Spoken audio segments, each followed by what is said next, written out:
Good morning class, welcome back. Hope you all are fine and taking good care of yourself.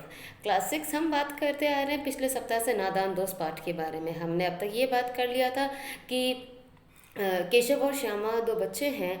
इस पाठ के जो दो मुख्य क्या कहते हैं मुख्य जो केंद्रित जिन पर ये पाठ किया गया है, केशव और श्यामा है।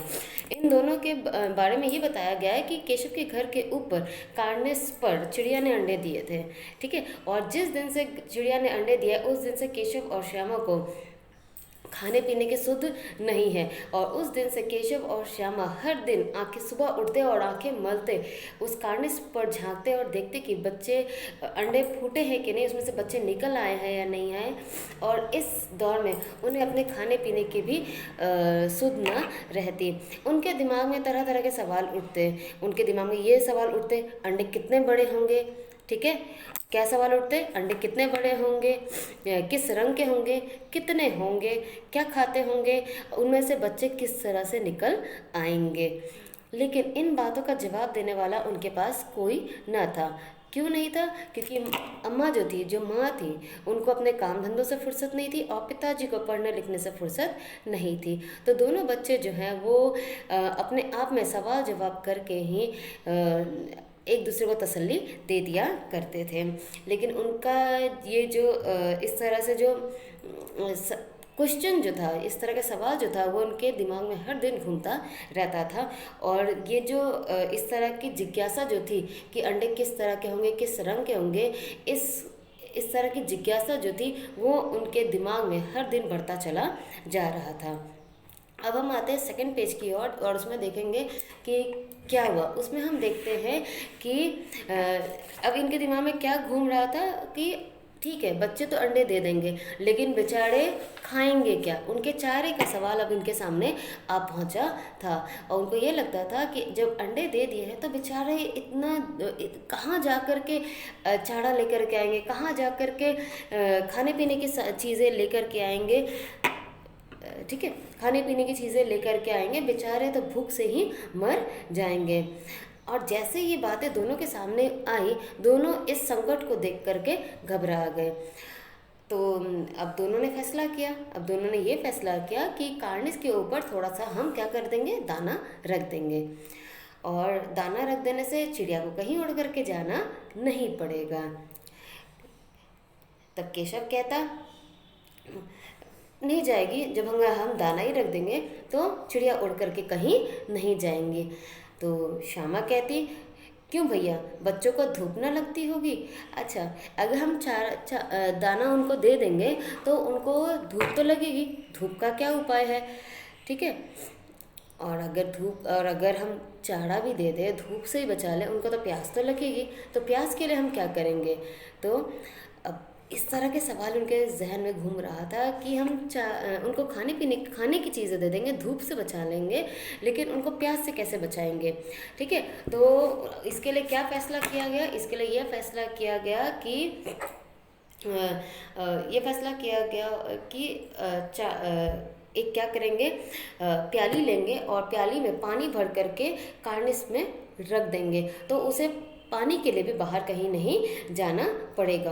और रहा बात धूप के लिए, तो क्या करेंगे, एक टोकरी लेंगे और उस टोकरी को, ठीक है, उस टोकरी को क्या करेंगे, छड़ की मदद से, मतलब कि स्टिक की मदद से, समझ रहे हो आप, स्टिक की मदद से, हाँ, स्टिक की मदद से उसको ऊपर से ढक देंगे।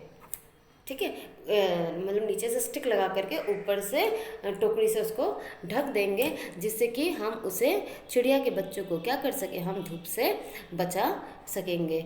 ठीक है, अब सारे चीज़ों के सारे समस्या का समाधान हो चुका था। अब क्या करना था? अब श्यामा दौड़ करके जा करके टोकरी ले आई, कचरा फेंकने वाली जो टोकरी थी, सब्जी उसमें फेंका जाता था, वो टोकरी उठा लाई, तो उस टोकरी में सुराख था। तो केशव ने कहा कि मैं इस सुराख को कागज़ से ठूस करके इसे ठीक कर देता हूँ। और उस टोकरी को एक छड़ की सहायता से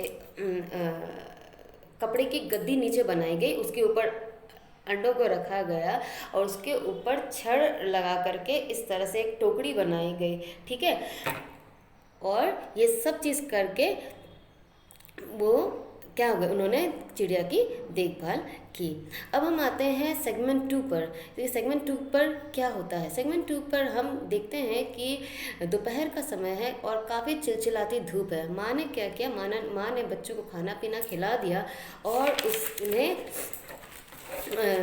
खाना पीना खिला करके उन्हें सुला दिया और साथ साथ वो खुद भी सो गई। पर बच्चों की आंखों में अब नींद गायब थी। क्यों गायब थी? क्योंकि उन्हें उनकी नींद जो है अब वो बिल्कुल हराम हो चुकी थी। उनको ये लगता था कि अब उन्हें चिड़िया के पास जाना है और उनके लिए जो भी उन्होंने सोच रखा है उसे वो काम उन्हें अब करना है। तो जैसे ही दोनों बच्चों ने देखा कि माँ सो गई है, दोनों बच्चे चुपके से उठे, उन्होंने सिटकी नहीं खोली, यानी कि किवाड़ खोला और बाहर निकल आए। ठीक है। और उसके बाद उन्होंने क्या किया, उसके बाद देख रहे हो आप ये अगर ये डायग्राम देख रहे हो यहाँ पर देखो।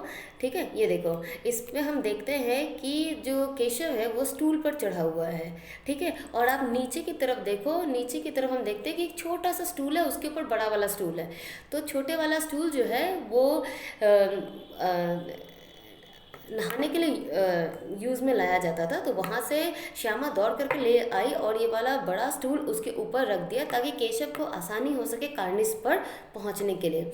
अब सबसे बड़ी दिक्कत यहाँ पे क्या आ रही थी कि इस टूल की जो चारों टांगे आप देख रहे हो ना, बड़ी वाली जो टूल है, ये वाली बड़ी वाली जो टूल है, वो टूल जो है वो बहुत क्या है, वो उसकी जो चारों टांगे हैं वो एक समान नहीं है। अगर जिस तरफ दबाव पड़ता ये जो स्टूल है वो उसी तरफ क्या हो जाता, लुढ़क जाता। केशव बहुत ही घबराया हुआ था, उसके दिल का हाल सिर्फ वही समझ पा रहा था कि आखिर उसके साथ क्या हो रहा है। ठीक है, और वो बार बार श्यामा को डांटता, ठीक से पकड़, ठीक से पकड़, कहीं मैं लुढ़क ना जाऊं, तो ठीक से पकड़। ठीक है, श्यामा बेचारी, उसे तो अंडे देखने की ललक थी। वो बेचारी किसी तरह से अपना गुस्सा पी करके टूल को पकड़े हुई थी। ठीक है, जैसे ही केशव ने कार्निस पर हाथ रखा, ठीक है, वैसे ही क्या हुआ, चिड़िया वहाँ से उड़ गई। क्या हुआ, सबसे पहले क्या हुआ, जैसे ही कार्निस पर उसने हाथ रखा, चिड़िया वहाँ से उड़ गई। और जैसे वो वहाँ से उड़ गई, केशव ने वहाँ पर क्या बिछे हुए थे, तिनके बिछे हुए थे। ठीक है, और वहाँ पर कितने अंडे थे, 3 अंडे थे। कितने अंडे थे, 3 अंडे थे। ठीक है, और आज तक केशव ने उस तरह का घोंसला कभी नहीं देखा था। आमतौर पर हम घोंसले पेड़ों पर देखते हैं, लेकिन उस तरह का घोंसला केशव ने अपनी ज़िंदगी में पहली बार देखा था। ठीक है, अब श्यामा नीचे से उसकी अधीरता बढ़ते जा रही है। वो अपने भाई से पूछती है, कितने कै अंडे हैं भैया, कै अंडे हैं, मतलब कितने अंडे हैं भैया? तो वो कहता 3 अंडे हैं। तो श्यामा कहती, हमें भी दिखला दो, हमें भी दिखला दो, कितने अंडे हैं, मैं भी तो देखूँ वो अंडे हैं कैसे। तो केशव कहता, दिखा दूंगा, पहले अच्छे से टूल तो पकड़। ठीक है, और जा करके वो चित्रे ले आ। ठीक है, वो कहता है उसे, जाओ, वो जा करके चित्रे ले आ। श्यामा दौड़ती हुई गई, वो पुरानी धोती लाई, उसको फाड़ा गया और उसको क्या किया गया, फोल्ड किया गया। ठीक है, फोल्ड करके उसको वहाँ पे रखा गया, अंडों को उसके ऊपर रखा गया और टोकरी को छड़ की सहायता से ऊपर टिका दिया गया। ठीक है ना, ये सारे काम करने में काफ़ी समय निकल गया। इस बीच श्यामा बार बार केशव से कहती है, भैया हमें भी चढ़ा दो, हमें भी देखना है, हमें भी चढ़ा दो, हमें भी देखना है। ठीक है, लेकिन केशव कहता, नहीं अभी नहीं देखना है, तुम बाद में देख लेना, बाद में देख लेना। पर श्यामा किसी भी तरह से मानने को तैयार नहीं थी, उसे तो बस देखना ही था कि अंडा आखिर कैसा है। पर केशव जो था वो बार बार उसे मना कर रहा था। और केशव जो है वो उसे इसलिए मना कर रहा था क्योंकि उसे ये लग रहा था कि अगर श्यामा ऊपर चढ़ी और अच्छा किसी तरह अगर किसी कारणवश अगर वो नीचे गिर जाती तो उसका सर फूल जाता और उसे शायद और ज़्यादा मार खानी पड़ती, क्योंकि दोनों बच्चे जो हैं वो माँ से छुपा करके ये सारे कामों को अंजाम दे रहे थे। ठीक है, अब दोनों ने देख लिया। ठीक है, अब दोनों ने उनको जो भी काम करना था उन्होंने कर लिया। करने के बाद क्या हुआ, अचानक से, ठीक है, सारा काम हो गया, सारा चोरी वाला काम हो गया।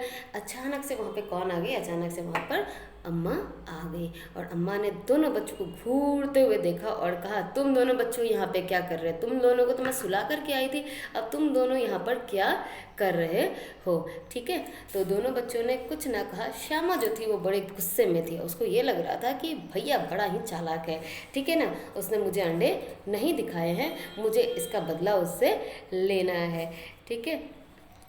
पर श्यामा उस समय कुछ न कही, उसने दोनों बच्चों को, माँ ने दोनों बच्चों को डांट डपट करके कमरे में ले गई और सोने के लिए कहा। गर्मी के दिन थे और काफ़ी मशक्क़त की थी दोनों बच्चों ने, और जिस कारण दोनों बच्चों को सोने के कारण नींद आ गई, ठीक है। ये तो था सेगमेंट 1 और सेगमेंट 2। अब हम चलते हैं सेगमेंट 3 पर कि आखिर सेगमेंट 3 में क्या है। सेगमेंट 3 में हम देखते हैं कि अचानक 4 बजती है और दोनों बच्चों की नींद खुल उठती है, ठीक है, और दोनों दौड़ करके कहाँ पहुँचते हैं? कार्निस पर, कार्निस के सामने पहुँचते हैं और ये देखना चाहते हैं कि आखिर जो अंडे हैं वो सही सलामत है या नहीं है। लेकिन जैसे ही वे वहाँ पहुँचते हैं उनकी आंखें खुली की खुली ही रह जाती है, ठीक है। क्यों खुली की खुली रह जाती है? क्योंकि जैसे ही वो वहाँ पहुँचते हैं तो वहाँ जा कर के क्या देखते हैं कि वो टोकरी जो है वो नीचे गिरी पड़ी है, प्याली जो है वो नीचे गिरी पड़ी है, टूट चुकी है, और पूरा जितना भी बंदोबस्त उन्होंने किया था अब वो पूरी तरह से बर्बाद हो चुका था, ठीक है। और एक चीज़ और वो क्या देखते हैं, और ये देखते हैं कि जिस अंडे के पीछे वो पागल हो रहे थे, जिस अंडों की हिफाजत के लिए वो इतना काम कर रहे थे, वो अंडे जो है वो नीचे गिर करके चकनाचूर हो चुके हैं और उसमें से सफ़ेद सी चूने जैसी चीज़ें क्या हुई है उसमें से निकल करके आई है, ठीक है। और तीनों अंडे जो थे वो फट चुके थे। दोनों एक दूसरे की आंखों में देख रहे थे, उन्हें ये समझ में नहीं आ रहा था कि आखिर ऐसा किसने किया, ठीक है। दोनों बच्चों के आंखों में एक ही प्रश्न था, ये काम किसने किया? आखिर ये सब कैसे हुए? हम तो चिड़िया के बच्चों की हिफाजत करना चाह रहे थे, उसके अंडों की हिफाजत करना चाह रहे थे, लेकिन ये कैसे हुआ, ठीक है। तब वो क्या देखते हैं कि अचानक से वहाँ पर माँ आ जाती है, और माँ जैसे ही आती है वो क्या देखती है कि माँ ने क्या किया है, छड़ी को हाथ में रखा हुआ है, ठीक है, और दोनों बच्चों पर चिल्ला रही है, ठीक है, और वो कह रही है कि अरे अंडे किसने तोड़ दिए, ठीक है। तब श्यामा जो है वो बिल्कुल नहीं रुकती है, वो भैया की तरफ इशारा करती है कि ये सारा काम भैया ने, वो सारा जितना भी जो भी कुछ हुआ दोनों ने मिलकर किया होता है, सारा काम, सारी चीज़ें, सारी बातें जो है वो माँ को वो बता देती है। उससे श्यामा को केशव पर बिल्कुल भी तरस नहीं आ रहा था, उसे ये लग रहा था कि इन सब का जिम्मेदार केशव ही है, ठीक है। और उसके बाद केशव जो था वो भीगी बिल्ली बना माँ के सामने खड़ा था, ठीक है। तो माँ के पास एक प्रश्न आता है कि तुम दोनों चढ़े कैसे इतने ऊपर? तो श्यामा बताती है कि स्टूल पर चढ़ करके हम कार्निस तक पहुँचे थे। तो माँ उनको बताती है, केशव से कहती है कि तुम इतने बड़े हो गए हो, तुम्हें आज तक ये नहीं पता चला कि जिस भी अंडे को, ठीक है ना, कि जिस भी चिड़िया के अंडे को इंसान एक बार छू देता है तो चिड़िया उन्हें नहीं सेती है, मतलब कि उसको वो वार्म नहीं करती है, ठीक है। उसके बाद उसे ये लगता है कि ये जो अंडे हैं अब वो गंदे हो गए हैं, वो अंडे अब किसी काम के नहीं हैं, तो उन अंडों को वो क्या करती है, खुद से ही तोड़ देती है, ठीक है। तो आखिर केशव ने क्या किया था, केशव ने उन अंडों को छू दिया था, जिसके कारण चिड़िया जो थी उड़ती हुई आई और उसने अंडों को नीचे गिरा दिया था, क्योंकि अब वो अंडे किसी काम के नहीं थे। जैसे केशव को ये पता चला कि इन अंडों को अब ये अंडे किसी काम के नहीं रहे और उस अंडे को केशव ने छू दिया है और अंडे जो है वो बर्बाद हो चुके हैं, तो कहीं ना कहीं केशव को बहुत ही बुरा लगा। उसे कहीं ना कहीं उसको इस काम के लिए अफसोस हुआ कि उसको ये लगने लगा कि वो हिफाजत की जोग में, मतलब वो उन अंडों की हिफाजत करना चाहता था और हिफाजत में उसने उन अंडों का सत्यानाश कर दिया, उसने 3 जानें ले ली। इसका अफसोस उसे ज़िंदगी भर रहा और इसी चीज़ को सोचते सोचते उसने कई रातें रो रो करके भी निकाली, और शायद ये अफसोस जो है उसे वो ज़िंदगी भर भी रहेगा। शायद वो आगे चलकर भूल भी जाए, लेकिन कहीं ना कहीं उसके दिमाग में अगर ये बात रह जाती है तो उसको सोच सोच करके वो कभी ना कभी रोता रहेगा, और ये अफसोस हमेशा के लिए उसके अंदर बना रह गया। तो देखा आपने कि हम कभी कभी बिना सोचे समझे कोई काम कर जाते हैं, तो इसीलिए कोई भी काम करने से पहले हमें अपने से बड़ों की राय लेनी बहुत ज़रूरी है, और साथ साथ उस पर विचार विमर्श करना भी बहुत ज़्यादा ज़रूरी है।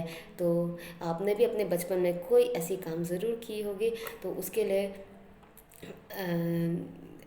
आपको ज़्यादा सोचना नहीं है।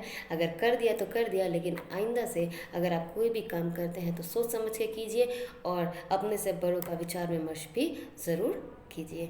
तो ये था हमारा चैप्टर जिसमें हमने बात किया दो बच्चों के बारे में, और उन बच्चों ने अंडों की हिफाजत में क्या क्या काम किए, ये सारी बातें हमने इस पाठ में की है। तो मुझे लगता है कि आपको ये चैप्टर जो है वो पढ़कर अच्छा लगा होगा। तो आप एक काम कीजिएगा, ये चैप्टर को आप 3-4 बार पढ़िएगा, जिसके कारण जो भी थोड़ा बहुत डाउट रह गया है वो क्लियर हो जाए। Thank you so much.